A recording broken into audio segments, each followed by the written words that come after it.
আসসালামু আলাইকুম। আলহামদুলিল্লাহ আমরা আমাদের অন্যান্য খামারের পাশাপাশি একটি টাইগার মুরগির খামার দেওয়ারও প্রস্তুতি নিয়ে নিচ্ছি। এই জন্য প্রথমে আমাদেরকে যেটা করতে হবে সেটা হচ্ছে আমাদেরকে অরিজিনাল টাইগার মুরগির ডিম সংগ্রহ করতে হবে এবং ওই ডিম থেকে বাচ্চা ফুটিয়ে তারপর অরিজিনাল টাইগার মুরগির ব্রিডটা আমাদেরকে তৈরি করতে হবে। তো ভাতিজা তানবীরকে বলছিলাম একটু খোঁজখবর নেওয়ার জন্য যে টাইগার মুরগি আশেপাশে কোথায় খামার আছে এবং সেখান থেকে আমরা ডিম সংগ্রহ করতে পারবো কিনা। তো যাই হোক, ও আমাকে একটা সন্ধান দিল যে আমাদের আশেপাশে এক জায়গায় টাইগার মুরগির ছোট্ট একটা খামার আছে, সেখান থেকে আমরা ডিম সংগ্রহ করতে পারবো ইনশাআল্লাহ। তো যাই হোক, আমরা এখন চলে যাচ্ছি ওই ভাইয়ের খামারে এবং খামারে গিয়ে আমরা দেখে শুনে বেছে তারপর ডিমগুলি সংগ্রহ করে নিয়ে আসবো। কারণ নিজের চোখে যদি না দেখি যে এগুলো টাইগার মুরগি কিনা, তাহলে আসলে বুঝতে পারবো না যে আসলে টাইগার মুরগির ডিম আনলাম নাকি অন্য কিছু ডিম নিয়ে আসছি। তো দেখলাম যে মোটামুটি যে মুরগিগুলো এখানে আছে, মুরগিগুলা সাইজ অনেক বড়, যে মোরগগুলো আছে এগুলোও সাইজ অনেক বড় এবং সে নিজেই ম্যানুয়াল ইনকিউবেটরের মাধ্যমে বাচ্চা ফোটানোর চেষ্টা করেন এবং বেশ কিছু বাচ্চা দেখলাম যে তার খামারে আছে এবং ছোট ছোট বাচ্চাগুলি। এবং যে ভাইয়ের কাছে আমরা গেছিলাম উনি নিজেই হচ্ছে ম্যানুয়াল ইনকিউবেটরের মাধ্যমে উনি ডিমগুলো ফুটান এবং এই বাচ্চাগুলো এখানে আছে, আপনারা যেটা ভিডিওতে দেখতে পাচ্ছেন। তো একটা বিষয় আপনারা হয়তো কনফিউশনের মধ্যে পড়তে পারেন যে এখানে তো অনেক ছোট ছোট মুরগিও আছে, ওইগুলা দেশি মুরগি, যেটা হচ্ছে আমরা আগেই জানি যে দেশি মুরগিগুলা। তো দেশি মুরগির ডিম আমরা আনি নাই, আর দেশি মুরগিগুলা ডিম পারেও না, একেবারে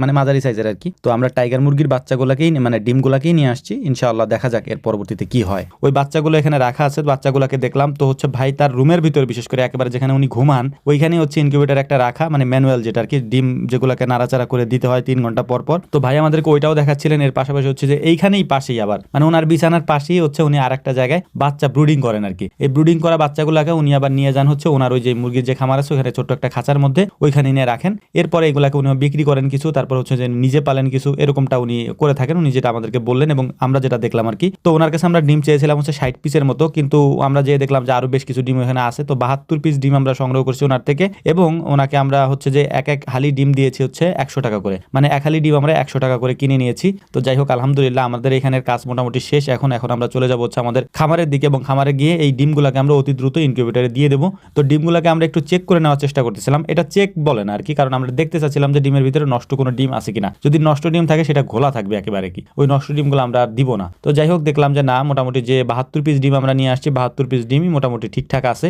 এখন এই ডিমগুলোকে আমরা সুন্দর করে মানে আমরা তারিখ দিয়ে দিচ্ছিলাম, কারণ এখানে যেহেতু